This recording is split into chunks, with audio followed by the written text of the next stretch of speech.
تو اللہ پاک نے اپنے بے انتہا خزانے بنائے ہیں. اللہ کے خزانے تو بے شمار ہیں، بہت زیادہ ہیں.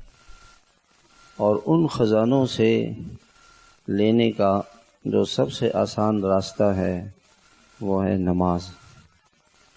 اللہ کے خزانوں سے لینے کا راستہ ہے نماز. وَاسْتَعِینُوا بِالصَّبْرِ وَالصَّلَاةِ.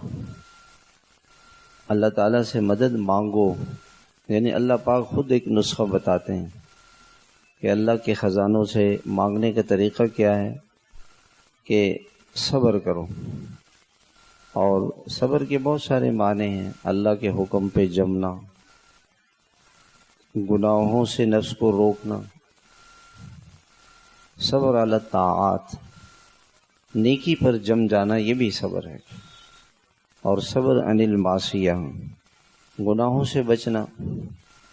اور صبر علی المصائب، دنیا میں جو کچھ آ جائے، یہ تو دنیا ہے تو اس پر صبر کرے، واویلا نہ مچائے. گرمی ہے، سردی ہے، اور ہماری بدعملیوں کی وجہ سے برے حکمران ہیں.